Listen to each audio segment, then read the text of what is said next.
Hi hello नमस्कार मंडळी, मी प्रीती कोळपे स्वागत करते माझ्या आजच्या नवीन एका ब्लॉगमध्ये। तर आज मी घेऊन येत आहे तुमच्यासाठी नवीन एक रेसिपी। तर त्यासाठी व्हिडिओ शेवटपर्यंत नक्कीच बघा, लाईक शेअर आणि कमेंट करायला विसरू नका। चॅनलला सबस्क्राईब केलं नसेल तर लवकरात लवकर जाऊन चॅनलला सबस्क्राईब करा। तर आज आपण बनवणार आहोत पाववड्याची रेसिपी। तर त्यासाठी लागणारं साहित्य बघूयात आणि व्हिडिओ कंटिन्यू करूया। वडापाव बनवण्यासाठी मी इथे मीडियम साईजचे 3 बटाटे स्वच्छ धुवून घेतलेले आहे। ते आपण कुकरमध्ये उकडून घेणार आहोत। तर थोडंसं मीठ टाकून गॅसवर शिट्टी करायला ठेवून दिलेला आहे कुकर। तर आपण 4 ते 5 व्यवस्थित शिट्ट्या करून घेणार आहोत, म्हणजे बटाटा एकदम व्यवस्थित उकडतो। तर आता आपले बटाटेही उकडून झालेले आहे। आणि बटाट्याची चटणी बनवण्यासाठी मी हिरवी मिरची, थोडंसं मीठ आणि लसूण बारीक करून घेतलेलं आहे मिक्सरला। आता चला बटाट्याची चटणी करून घेऊ।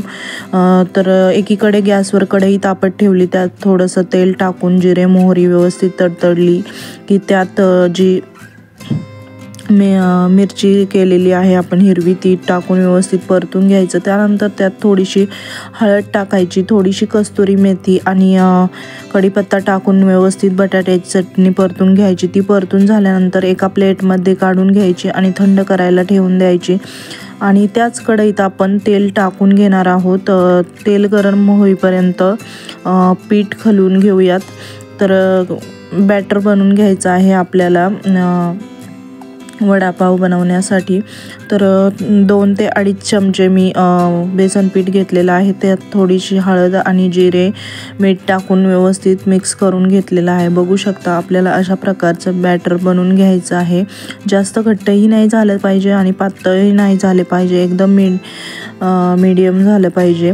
तर बटाट्याची चटणी आपली थंड झालेली होती, तर त्याचे गोलाकार असे वडे बनवून घ्यायचे आहे।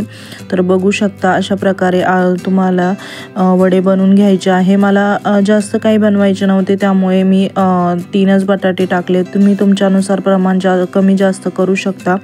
त्यानंतर इकडे तेलही तापलेलं होतं, जे बेसनचं बॅटर बनवलेलं होतं आपण, त्यात वडे व्यवस्थित बुडवून घ्यायचे आणि तेलात सोडायचे। तर अशा प्रकारे आपल्याला व्यवस्थित दोन्ही साईडनी तळून घ्यायचे आहे वडे, बघू शकता तुम्ही। आणि मी शक्यतो सर्व पदार्थ हे लोखंडाच्या कढईतच बनवते, ते तळण असो किंवा मग भाजी असो। खूप छान लागतं आणि लोहही भेटतं शरीराला त्यामुळे। तर थोडेसे तुम्हाला वाटेल की जास्त जळाले वगैरे, पण ते नाही, जळालेले नाही, एकदम छान लागतात खायला।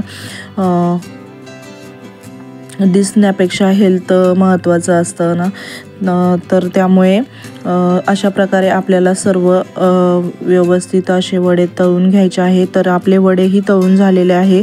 जे उरलेलं पीठ असतं आपलं, तर तेही आपण तळून घेणार आहोत। तर काही मिरच्या तळून घेतलेल्या आहे हिरव्या। तर बघू शकता अशा प्रकारे उरलेलं पीठ होतं ते मी टाकून दिलेलं आहे तेलामध्ये आणि ते व्यवस्थित कुरकुरीत तळून घ्यायचं आहे। आणि आपल्याला याची चटणी बनवायची आहे। तर हे तळून झाल्यानंतर थंड होऊन द्यायचं आणि त्यात थोडंसं लाल तिखट आणि जो तळलेला आपण लसूण आहे तो टाकून थोडंसं मीठ टाकून मिक्सरला बारीक करून घ्यायचं। खूप छान वड्यासोबत खायला चटणी बनून तयार होते, जशी बाहेर भेटती तशीच। तुम्ही तुमच्या प्रमाणानुसार तिखट कमी जास्त करू शकता। तर आपले वडेपाव इथे खायला तयार आहे। तर चला, तर मग आजचा व्हिडिओ येथेच एंड करते। Bye bye.